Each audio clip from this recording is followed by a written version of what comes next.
Good evening to all.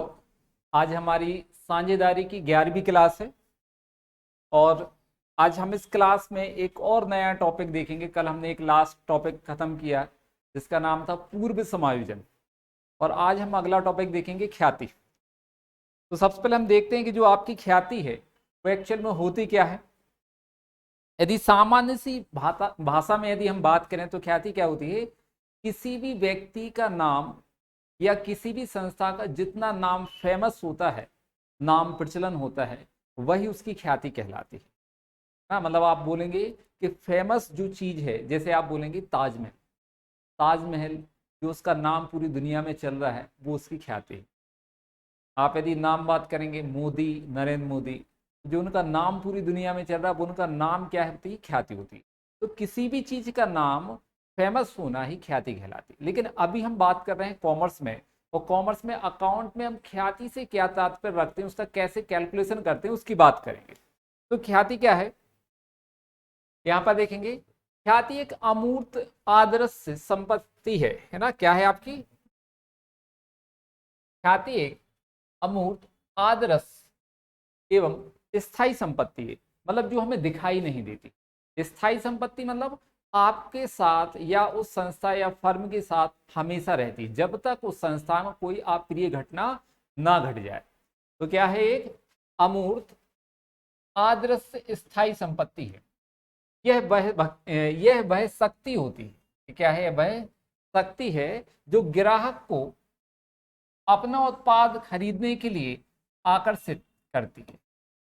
मैंने क्या बोला है कि ख्याति जो है वह शक्ति होती है जो ग्राहक को अपना उत्पाद खरीदने के लिए आकर्षित करती है। जैसे आप बात करेंगे जियो की सिम ना, जियो मोबाइल, जियो की सिम। जियो कंपनी का नाम इतना चल गया है, उनने इतनी सुविधाएं दी स्टार्टिंग में फ्री में, जिससे व्यक्ति क्या कर रहा है, उनका सिम खरीदने के लिए तैयार है। अब सबसे ज्यादा उसका यूज करते हैं। दूसरी कंपनी यदि फ्री में देने लगेगी, 1 साल बाद पैसा लेने लगेगी, तो उस कंपनी का नाम ज्यादा चलने लगेगा। तो क्या होता है? ख्याति वह आकर्षित या आकर्षण शक्ति होती है जो ग्राहक को अपना उत्पाद खरीदने के लिए आकर्षित करती है। कुछ विद्वानों के अनुसार व्यापार का बढ़ा हुआ मूल्य ही ख्याति कहलाती है। इन्हें क्या बोला है कि कुछ विद्वान क्या कहते हैं कि जो व्यापार का बढ़ा हुआ मूल्य है वह ख्याति है। कैसे? जैसे हम मान लेते हैं यहाँ पर एग्जाम्पल के तौर पर कि किसी ने एक जो व्यापार है उसमें 1 लाख रुपए की संपत्ति है ना? मतलब उसने 10 साल पहले कोई व्यापार स्टार्ट किया था और उस व्यापार में मान लेते 1 लाख रुपए की संपत्ति है, और आज वो व्यापार बंद करने जा रहा है और उस व्यापार को बेच रहा है। तो वो दूसरे व्यक्तियों से मांगता कितना है कि हमें 1.5 लाख रुपए चाहिए, 1.5 लाख रुपए में हम अपना व्यापार बेच देंगे, जबकि उस व्यापार में संपत्ति कितने की है? 1 लाख की, और वो बेच कितने में रहा है? 1.5 लाख में। तो वो कितना एक्स्ट्रा पैसा ले रहा है? 1 लाख हम माइनस कर देंगे 1.5 लाख में से, तो 50,000 जो एक्स्ट्रा ले रहा है, अतिरिक्त ले रहा है। जो उसने व्यापार का मूल्य बढ़ा दिया है 50,000 रुपए, संपत्ति तो 1 लाख है लेकिन बेच कितने में रहा? वो 1.5 लाख रुपए में व्यापार बेच रहा है। तो जो व्यापार का बढ़ा हुआ मूल्य है 50,000 रुपए, वही क्या कहलानी? ख्याति कहलानी। वो क्या कहलानी? आपकी ख्याति कहलानी। अब वो ऐसा क्यों करता है कि ज्यादा मूल्य क्यों ले रहा है? तो देखो यहाँ पर पहले हम ये समझ लें कि ख्याति क्या है। कुछ विद्वान क्या बोलते हैं कि व्यापार का बढ़ा हुआ मूल्य ही ख्याति कहलाती है, जिसे औसत लाभ विधि के पूंजीकरण विधि द्वारा, औसत लाभ के पूंजीकरण विधि द्वारा समझाया गया है। आप एक ख्याति की जब मूल्यांकन करेंगे तो वहां पर एक विधि पढ़ेंगे, औसत लाभ विधि, है ना। तो उसमें औसत लाभों का पूंजीकरण किया गया है। वहां पर आप समझ पाएंगे कि ख्याति का बढ़ा हुआ मूल्य ही क्या कहलाती है? व्यापार का बढ़ा हुआ मूल्य ही ख्याति कहलाती है। तो कैसे उसका कैलकुलेशन होता है? अब देखो यहां पर यह है आपका क्या? ख्याति मूल्यांकन की दशाएं, ख्याति के मूल्यांकन की दशाएं। तो हमने आपको जैसे बताया कि ख्याति क्या कहलाती है? किसी भी व्यापार की वह आकर्षण शक्ति जो ग्राहकों को माल खरीदने के लिए आकर्षित करती है, वो ख्याति कहलाती है ना। किसी भी चीज का नाम फेमस जो जितना चल रहा है सबसे ज्यादा, वो क्या कहलाती है? उसकी ख्याति कहलाती है। तो इसकी कुछ दशाएं हैं कब हम ख्याति का मूल्यांकन करते हैं व्यापार में। तो नंबर 1 दिया है आपका, साझेदारों के लाभ हानि अनुपात में परिवर्तन होने पर। जब साझेदारों के लाभ हानि अनुपात में परिवर्तन होता है तब हम ख्याति का मूल्यांकन करते हैं। सेकंड कंडीशन क्या आपकी, साझेदार के प्रवेश पर। जब व्यापार में कोई नया साझेदार प्रवेश लेता है, साझेदार बनता है, तो उस स्थिति में भी हमें ख्याति का मूल्यांकन करना होता है ना, नए साझेदार के प्रवेश पर। तीसरा, साझेदार के अवकाश ग्रहण पर। जब कोई साझेदार व्यापार से अवकाश ग्रहण करता है तब उस समय भी हमें ख्याति का मूल्यांकन करना पड़ता है कि हमारी ख्याति का मूल्य कितना है। चौथा, साझेदार की मृत्यु पर। जब किसी साझेदार की मृत्यु हो जाती है तो उस मृत्यु के समय भी हमें ख्याति का मूल्यांकन करना होता है। पांचवा, साझेदारी फर्म का विक्रय। जब हम अपनी साझेदारी फर्म बेचते हैं तो उस समय, बेचते समय हमें ख्याति का मूल्य निकालना होता है, क्योंकि ख्याति भी एक स्थायी संपत्ति होती है। साझेदारी फर्म के सम्मिलियन पर। जब साझेदारी फर्म का सम्मिलियन हो, मतलब दो साझेदारी फर्म मिलकर एक हो जाते हैं और एक नई फर्म को संचालित करती हैं, वो कहलाता है साझेदारी फर्म का सम्मिलियन। तो ऐसी कंडीशन में भी हमें ख्याति का मूल्यांकन करना होता है। अब यहां पर देखेंगे हम कि नए साझेदार के प्रवेश पर ख्याति का मूल्यांकन करेंगे। तो यहां पर हम ले लेते हैं इस पॉइंट के लिए, मान लेते हैं एक साझेदारी फर्म है और उसमें दो साझेदार हैं, ए और बी। कितने साझेदार हैं? दो साझेदार हैं, ए और बी साझेदार। एक तीसरा व्यक्ति जिसका नाम सी है, वो साझेदारी व्यापार में प्रवेश करता है। तो जब ए और बी ने व्यापार चालू किया था तो इन लोगों ने 1-1 लाख रुपए लगाए थे। दोनों ने, ए और बी ने कितना पैसा लगाया था? 1-1 लाख रुपए व्यापार में लगाए। लेकिन जो व्यापार में पैसा लगाया वो कब लगाया था? 10 वर्ष पूर्व। कब लगाया था? 10 साल पहले ए और बी ने 1-1 लाख रुपए लगाकर व्यापार चालू किया। अब 10 साल बाद सी आ गया व्यापार में और कहने लगा हमें भी साझेदार बना लो और हमसे भी कितना पैसा ले लो? 1 लाख रुपए। ठीक, तो क्या हम उसको साझेदार बनाएंगे?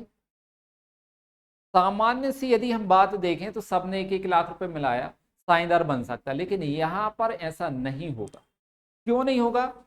क्योंकि ए और बी ने 1-1 लाख रुपए लगाकर व्यापार चालू किया, लेकिन 10 साल पहले। कितने साल पहले चालू किया है? 10 साल पहले। अब ए और बी ने 10 साल मेहनत कर ली है, व्यापार में मेहनत कर ली उन्होंने 10 साल। अब 10 साल बाद, क्योंकि कोई भी व्यापार होता है स्टार्टिंग में लाभ नहीं होता है ना, होता भी तो कम होता है, लेकिन जब उसको समय बीत जाते हैं, समय आगे बढ़ जाता है, जैसे जैसे समय बीतता है वैसे वैसी संस्था फेमस होती जाती है और उसका लाभ बढ़ता जाता है। आज सी आके आज 1 लाख रुपए दे रहा और व्यापार में साझेदार बन जाएगा। जो लाभ ए और बी को मिल रहा है वही लाभ सी को भी मिलेगा।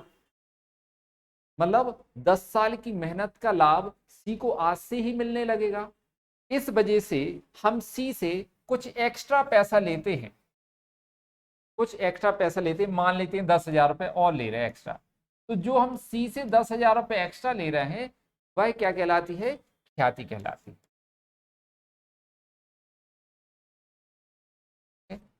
उससे कहेंगे कि 1 लाख रुपए तो आप हमें क्या दो? पूंजी के दो, और 10,000 रुपए एक्स्ट्रा दो, जो हमने 10 साल मेहनत की है उसका लाभ आपको आज की डेट से ही मिलेगा हमारे साथ साझेदार बनने पर। तो आप जो 10,000 रुपए एक्स्ट्रा दे रहे हैं वो क्या कहलानी है? आपकी ख्याति कहलानी। चलो, तो ये था आपका पॉइंट। तो हमने क्या देखा है यहाँ पर कि साझेदार कब हम ख्याति का मूल्यांकन करते हैं, ख्याति के मूल्यांकन की दशाएं क्या हैं। तो हमने आपको बता दी 6 कंडीशन है।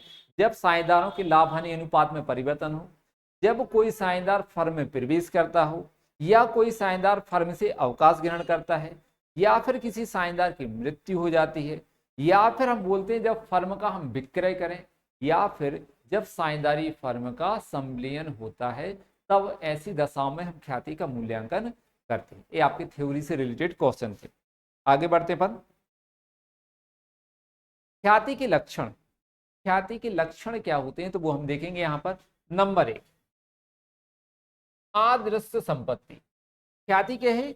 अमूर्त आदर्श संपत्ति। अमूर्त मतलब होता है जिसको ना हम छू सके, ना पकड़ सके, ना देख सके, वो कहलाती है अमूर्त संपत्ति। ठीक है, तो ख्याति क्या है? अमूर्त आदर्श संपत्ति है जिसका कोई वास्तविक स्वरूप नहीं होता है, ना ही हम उसको छू सकते हैं, ना पकड़ सकते हैं, ना ही देख सकते हैं। तो यह एक अमूर्त आदर्श संपत्ति होती है। दूसरा, यह समृद्ध व्यापार की संपत्ति है। बोला क्या है? किसकी संपत्ति होती है?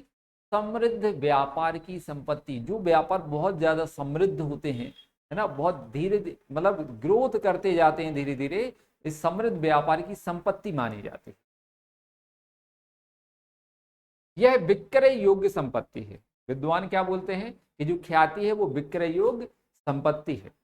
यदि आपको लगता है कि विक्रय योग्य संपत्ति नहीं है तो इसके लिए आप एक क्या कर सकते हैं? प्रैक्टिकल कर सकते हैं। प्रैक्टिकल में क्या करें आप?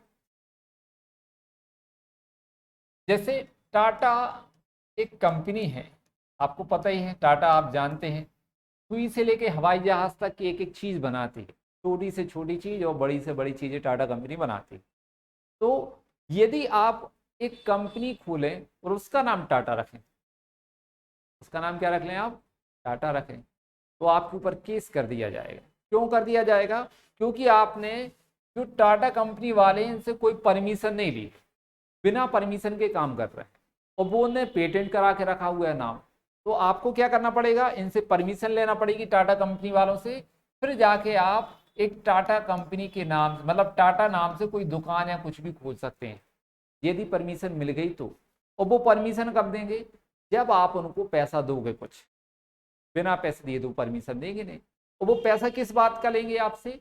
क्योंकि उनने इतने सालों से मेहनत कर रहे हैं, पूरी दुनिया में उसका नाम है उस कंपनी का, तो वो अपना नाम यूज करने के लिए आपको देंगे और उनके नाम का फायदा आपको मिलेगा, इसलिए वो आपसे पैसा लेंगे। तो जो वो आपसे पैसा ले रहे हैं वह ख्याति कहलाएगी। वो क्या का पैसा कहलाएगा? ख्याति का पैसा कहलाएगा। ठीक है, तो इस तरीके से हम बोलेंगे कि ख्याति जो है वो एक विक्रय योग्य संपत्ति। टाटा कंपनी ने क्या किया? आपको अपना नाम या तो किराए पर दे दिया या वो बेच भी सकते हैं, बस आप खरीद लो, क्योंकि इतना सस्ता नहीं बिकेगा उनका नाम। ठीक, अगला, इसका मूल्य घटता बढ़ता रहता है। ख्याति का मूल्य जो है वो घटता बढ़ता रहता है। अब कैसे बढ़ता कब है? जैसे जैसे हम अच्छी सर्विस, अच्छी सुविधाएं ग्राहकों को प्रदान करते हैं, उससे आपकी ख्याति का मूल्य बढ़ता है। ग्राहक जितने ज्यादा प्रसन्न रहेंगे आपके व्यापार से, ख्याति का मूल्य उतना ज्यादा आपका बढ़ेगा। और यदि कोई व्यापार में कोई अप्रिय घटना घट जाती है ना, तो उससे आपके व्यापार का मूल्य घट जाएगा। ठीक, जैसे आप ग्राहकों को सुविधाएं देते हैं माल घर तक पहुंचाने की, नई नई वस्तुएं आती हैं, उनकी मूल्यों की जानकारी देते हैं, वस्तुओं की जानकारी देते हैं, ग्राहकों के समय में बचत करते हैं। यदि ग्राहक आपकी दुकान पर आ जाता है तो आप उनके लिए बेहतरीन बैठने की व्यवस्था या फिर कुछ रिफ्रेशमेंट भी आप देते हैं। तो इससे क्या होता है? आपके व्यापार का नाम बढ़ता है ना। आप अच्छी क्वालिटी का माल उनको देते हैं तो आपका व्यापार का नाम बढ़ेगा। इससे भी अच्छी क्वालिटी का माल अच्छी मूल्य पर देना, ये सब आपके व्यापार में वृद्धि करते हैं, व्यापार के नाम में। यही आपकी ख्याति होती है। तो ख्याति का मूल्य से क्या होगा? बढ़ेगा। लेकिन यदि आप घटिया किस्म का माल दे दो, कीमत ज्यादा लो, रेट ज्यादा लो, उनसे घटिया किस्म का माल दो, सर्विस अच्छी ना दो, 2 घंटे का कह के 2 दिन बाद माल पहुंचा रहे हैं, तो ऐसी कंडीशन में आपके व्यापार का नाम जो है वो खराब होगा। इससे आपकी ख्याति क्या हो जाएगी? कम हो जाएगी। नाम खराब होगा मतलब ख्याति आपकी कम होगी। अधिक मूल्य, अधिक क्या है? यह अधिक लाभ अर्जित करने में सहायक। ख्याति ने क्या बोला है कि अधिक लाभ अर्जित करने में सहायक होती है। जितनी ज्यादा अच्छी ख्याति आपकी रहेगी उतना ज्यादा लाभ आपको प्राप्त होगा। ठीक, अब अगला है, अमूर्त संपत्ति होने के कारण इसको अपलिखित किया जाता है। ख्याति एक अमूर्त संपत्ति है, वास्तविक संपत्ति नहीं है, इसलिए हम इस पर ह्रास नहीं लगाते हैं। बल्कि इसको हम अपलिखित कर देते हैं, धीरे धीरे इसको अपलिखित किया जाता है। ये थे आपके ख्याति के लक्षण। ये सब थ्योरी के क्वेश्चन है, आपको इंपॉर्टेंट क्वेश्चन है, क्योंकि आप 12th क्लास के स्टूडेंट हैं, तो 100% आपको ये क्वेश्चन मिलेंगे। अब देखेंगे यहाँ पर ख्याति के मूल्यांकन की विधियां। हम ख्याति का मूल्य कैसे उसका मूल्यांकन करते हैं, कितनी विधियां हैं, उसके बारे में हम बात कर लेते हैं यहाँ पर। तो ख्याति के मूल्यांकन की विधियों में देखेंगे कितनी विधियां अपने पास। एक औसत लाभ विधि, पहला क्या आपका औसत लाभ विधि, दूसरा क्या आपका अधिलाभ विधि, तीसरा पूंजीकरण विधि, और चौथा वार्षिक विधि। ये विधियां आपकी हैं, औसत लाभ विधि, अधिलाभ विधि, पूंजीकरण विधि और वार्षिक विधि। जब हम औसत लाभ विधि की बात करेंगे तो औसत लाभ विधि में देखो क्या है, इसका फॉर्मूला देखेंगे हम कि यहां पर लिख दे रहे हैं क्रय वर्ष, क्रय वर्ष विधि, और यहां पर है भारित औसत लाभ विधि। मतलब जब हम औसत लाभ विधि में ख्याति की गणना करेंगे तो एक तो क्रय वर्षों के आधार पर होगा और एक होगा भारित औसत लाभ विधि के आधार पर। ठीक, तो सबसे पहले हम क्रय वर्ष विधि देखते हैं। ठीक, यहां पर क्रय वर्ष विधि में ख्याति बराबर क्या होता है, ख्याति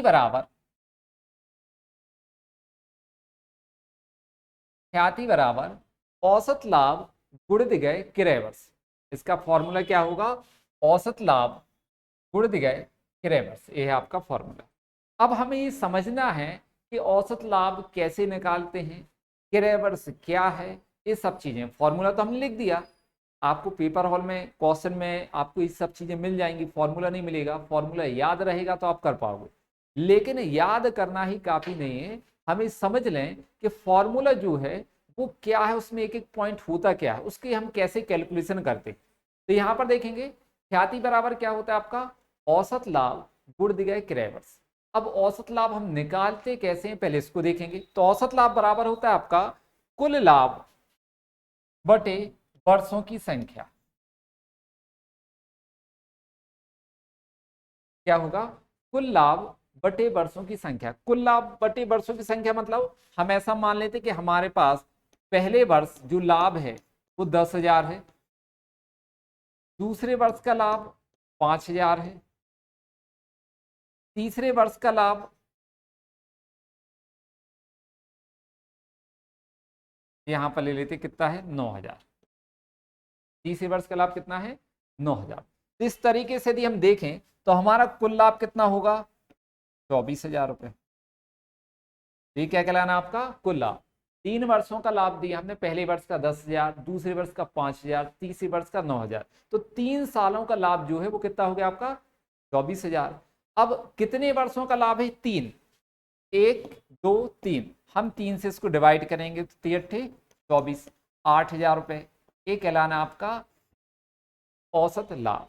ये क्या कहलाना 8,000 रुपए आपका औसत लाभ। अब दूसरा पॉइंट क्या मिला आपको क्वेश्चन में, एक तो औसत लाभ हमने आपको बता दिया कैसे निकालते हैं, क्रय वर्ष, क्या आपका क्रय वर्ष। अब क्रय वर्ष क्या होता है, तो क्रय वर्ष में क्या है, जैसे आप एक फॉर एग्जांपल में हम मानते हैं उदाहरण के तौर पर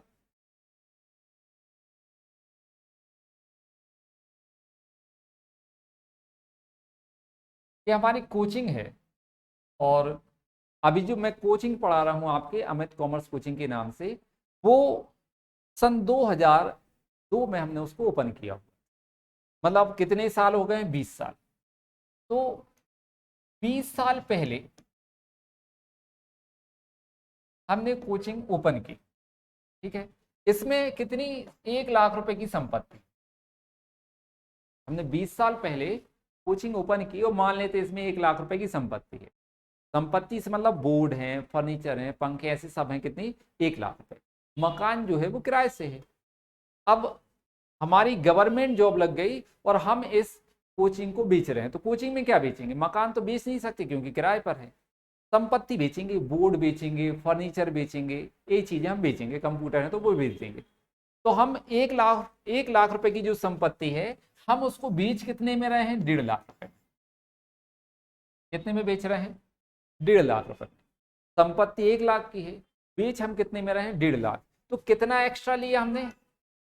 इसको अपन माइनस कर देंगे 1 लाख रुपए में से, 1 लाख माइनस कर देंगे 1.5 में से, कितना आ गया? 50,000 हमने आपसे एक्स्ट्रा लिया। अब आप हमसे बोलोगे कि सर आपकी संपत्ति 1 लाख की है और आप हमें 1.5 लाख क्यों ले रहे हैं? तो 50,000 हम आपसे एक्स्ट्रा किस लिए ले रहे हैं? ख्याति की। ख्याति क्या हमने बताया ना, इसलिए लिया जा रहा है कि जो हमने 20 साल मेहनत कर ली, मार्केट में अपना नाम बना लिया है, तो आज हमें एडवर्टाइजमेंट करने की जरूरत नहीं होती है। ऑटोमेटिकली बच्चे यदि कॉमर्स लेंगे तो उस एरिया के बच्चे हमारे पास आ जाते हैं। मतलब हमें कोई एडवर्टाइजमेंट नहीं करना। 20 सालों में इतना एडवर्टाइजमेंट कर दिया और अब जरूरत भी नहीं पड़ती है कि वहां एक एक व्यक्ति पहचानता है। तो जितने भी कॉमर्स लेते हैं वो सब हमारे पास आ जाते हैं। लेकिन ये जरूरी नहीं है कि जो नए बच्चे आ रहे हैं वो हमें पहचाने। नाम जानते कि अमित कॉमर्स कोचिंग, लेकिन हमें कोई नहीं जानता। यदि हमारी जगह पे कोई दूसरा व्यक्ति आके वहां पढ़ाने लगे उस कोचिंग में, तो व्यक्ति उसी से पढ़ेंगे। उसको वो तो जानते ही नहीं कि अमित सर कौन से, वो तो सिर्फ नाम जानते कि अमित कॉमर्स कोचिंग। तो आप यदि इस व्यापार को खरीदोगे 1.5 लाख रुपए में, तो आपको कम से कम इतनी हम गारंटी दे रहे हैं कि आपको 5 वर्ष तक वहां पर कोई एडवर्टाइजमेंट भी नहीं कराओगे, तब भी आपके पास बच्चे आएंगे पढ़ने के लिए। हमारी मेहनत का फल आपको बैठे बैठे 5 साल तक मिलना है। कितने साल तक मिलना है? 5 साल बिना एडवर्टाइजमेंट किए। तो क्योंकि आप व्यापार खरीद रहे हैं, तो इसी को हम बोलते हैं क्रय वर्ष, जो आपके सवाल में दिया रहेगा। लेकिन हमें बता रहे हैं आपके लिए कि क्रय वर्ष होता क्या है। तो जो आपने व्यापार खरीदा, उस व्यापारी की मेहनत का फल आपको कितने साल मिलने वाला है बिना किसी मेहनत के, आपकी मेहनत के या बिना एडवर्टाइजमेंट के, वही क्या कहलाता है? आपका क्रय वर्ष कहलाता है, जो फॉर्मूले में ये लिखा हुआ है। ख्याति बराबर क्या लिखा है? औसत लाभ बराबर ख्याति बराबर औसत लाभ गुण दिया क्रय वर्ष। तो औसत लाभ कैसे निकालते हमने बताया था? कुल लाभ बटे वर्षों की संख्या, और क्रय वर्ष ये लिखा हुआ है।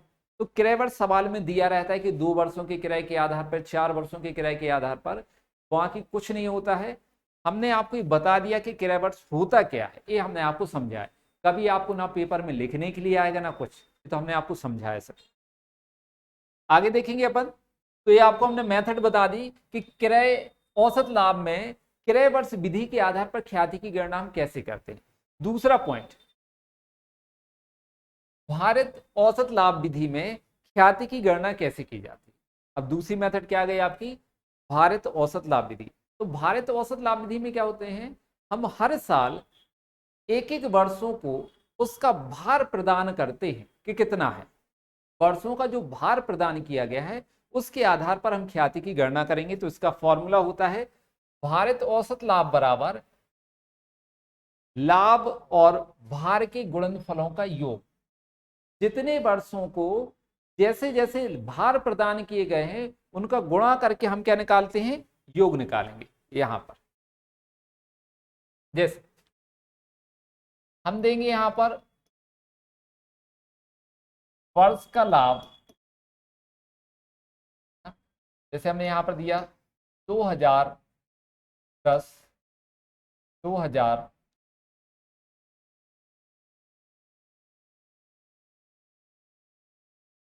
2010, 2011, 2012, 2013। यहाँ पर हम लाभ ले लेते हैं 20,000, यहाँ पर ले लेते हैं 30,000, यहाँ पर ले लेते हैं 40,000, यहाँ पर ले लेते हैं 10,000। टोटल लाभ कितना हो गया आपका? 1 लाख। ठीक है, हमें इससे कोई मतलब नहीं है टोटल कितना हुआ, हमें देखना है यहाँ पर भार। क्या देखना है? भार कितना दिया।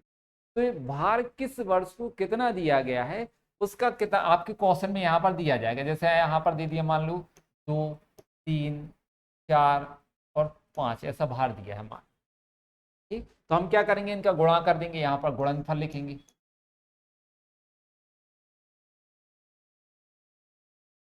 यहाँ पर 1 ले लो, 1।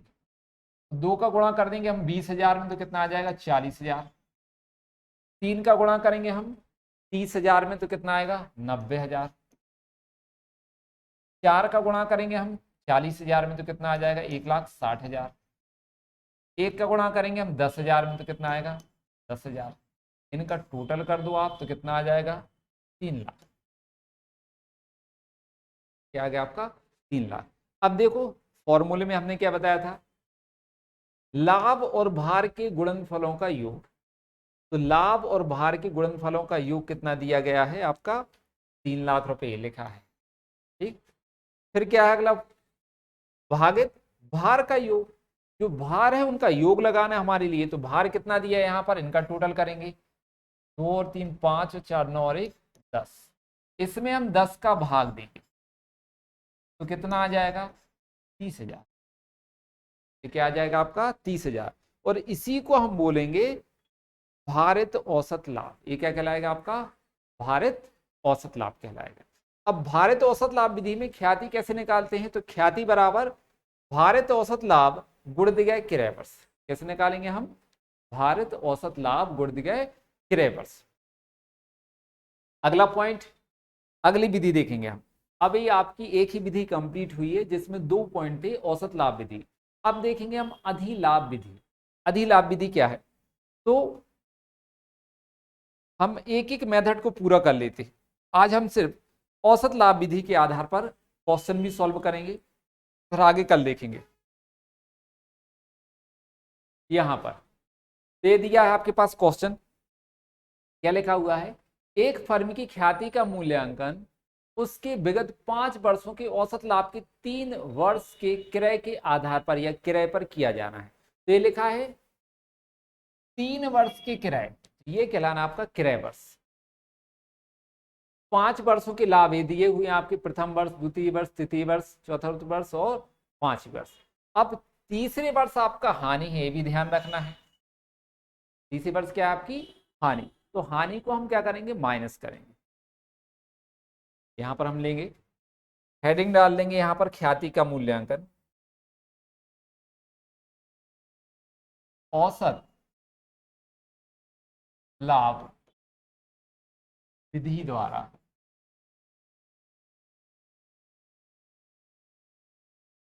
ख्याति का मूल्यांकन।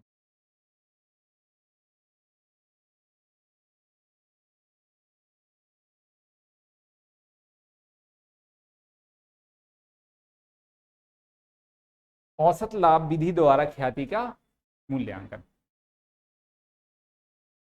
फॉर्मूले लिखेंगे अपन यहां पर, पहले औसत लाभ निकालेंगे। औसत लाभ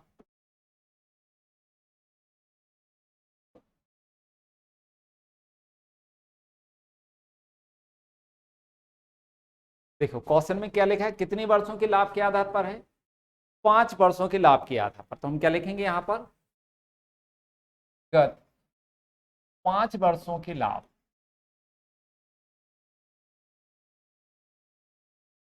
क्या लिखना आपके लिए, पिछले 5 वर्षों के लाभ। तो कितने दिए हुए हैं हम वो देखेंगे, 2,000, 1,500, 300 हानि है, फिर 3,000 और 3,800। पहले साल कितना है, 2,000, दूसरे साल 1,500, तीसरे साल 300 रुपए की हानि है, तो उसको काय में लिख देंगे हम, ब्रैकेट में। फिर कितना आपका, 3,000 रुपए।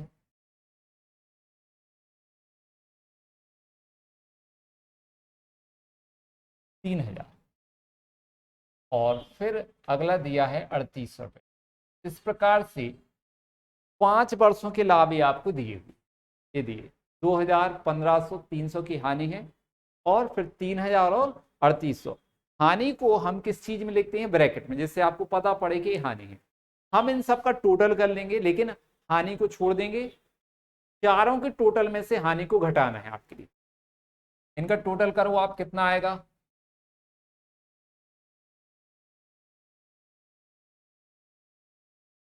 कितना आ जाएगा, 10,000 का टोटल। 10 कैसे, 300 रुपये घटाने के बाद ये है आपका कुल लाभ। ये क्या आ गया आपका कुल लाभ। औसत लाभ निकालेंगे तो औसत लाभ का फॉर्मूला लिखेंगे हम, औसत लाभ बराबर कुल लाभ बटे वर्षों की संख्या।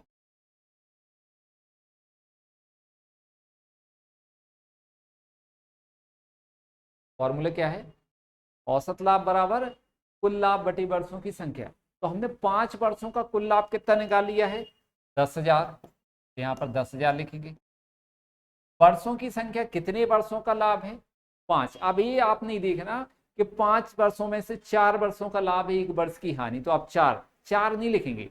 हानि भी उसी में सम्मिलित की जाएगी, लाभ हानि दोनों मिलाए जाते हैं, तो 5 वर्ष लिखे जाएंगे। यहाँ पर कितने वर्षों की संख्या कितनी आएगी? 5। 5 दूनी 10। तो यहाँ पर औसत लाभ है वो कितना आ गया आपका? 2,000। औसत लाभ कितना आया? 2,000। ख्याति बराबर, ख्याति बराबर क्या होता है? औसत लाभ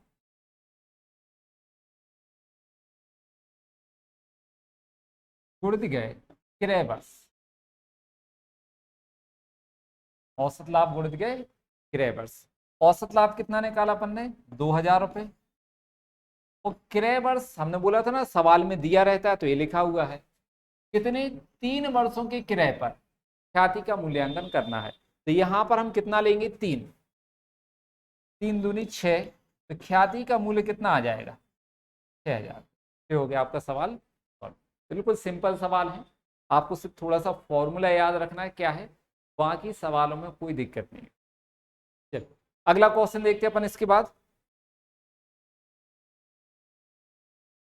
क्वेश्चन नंबर 36। वो कौन सा था आपका? 35। ये वाला क्वेश्चन कौन सा है? 36वां क्वेश्चन। क्या लिखा हुआ है? एक फर्म ने गत 4 वर्षों में 8,000, 10,000, 1,200 और 12,000, 16,000 क्रमशः कमाए। ख्याति की गणना औसत लाभ विधि द्वारा 3 वर्षों के क्रय के आधार पर की जाती है। तो देखो ये लिखा 3 वर्ष। 3 वर्ष क्या है आपका? क्रय वर्ष दिया है सवाल में।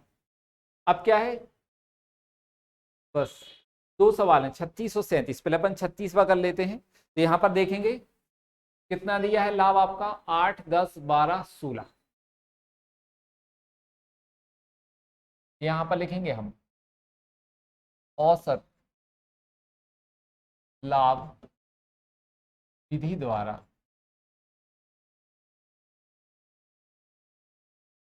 ख्याति की गणना।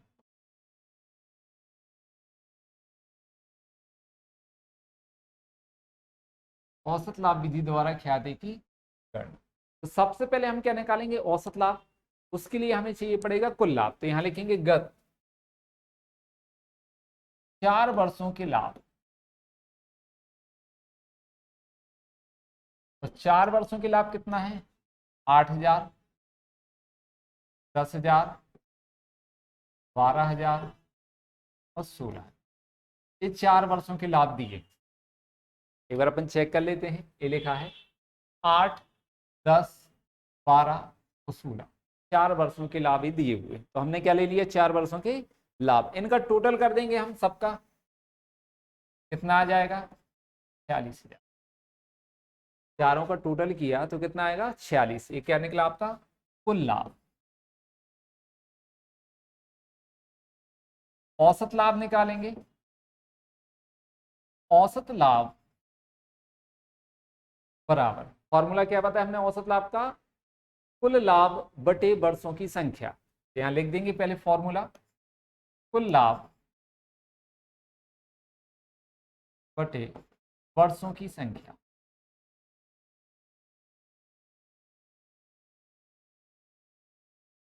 कुल लाभ कितना है आपका?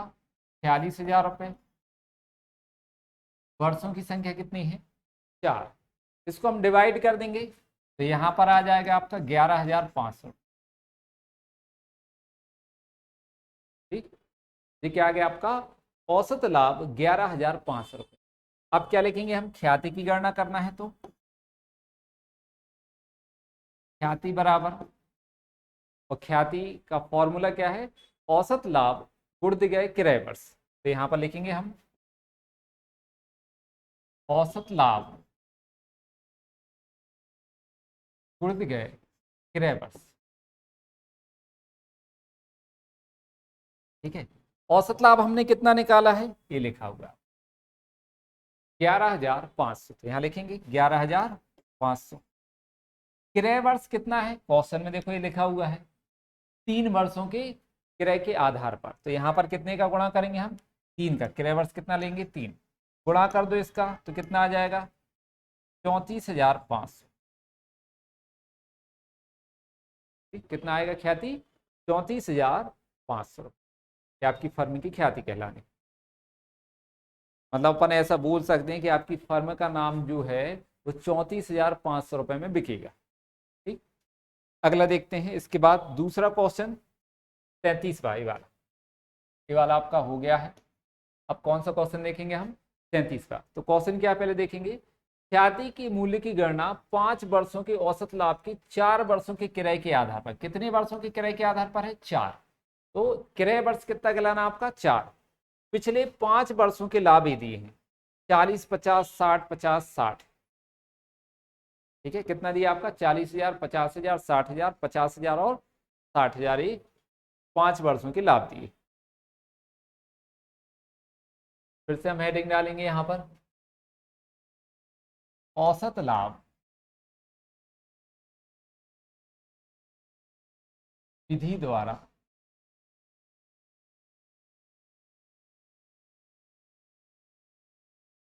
ख्याति की गणना।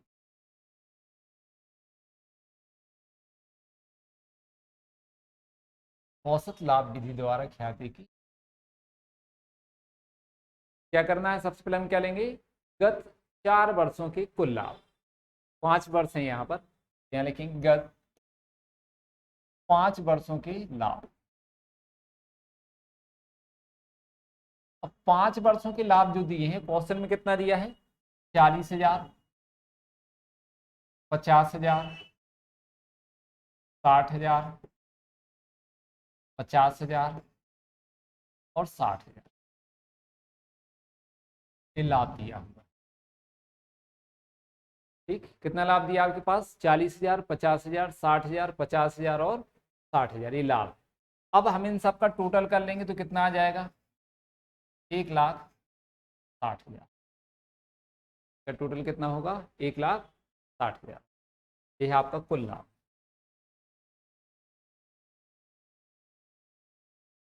दो 2,60,000, यहाँ पर लाभ कितना आएगा आपका, 2,60,000।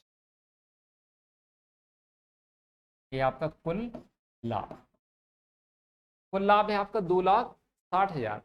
अब हमें क्या निकालना है, औसत लाभ। और औसत लाभ का फॉर्मूला क्या है, कुल लाभ बटे वर्षों की संख्या। तो यहां लिखेंगे हम औसत लाभ बराबर कुल लाभ बटे वर्षों की संख्या।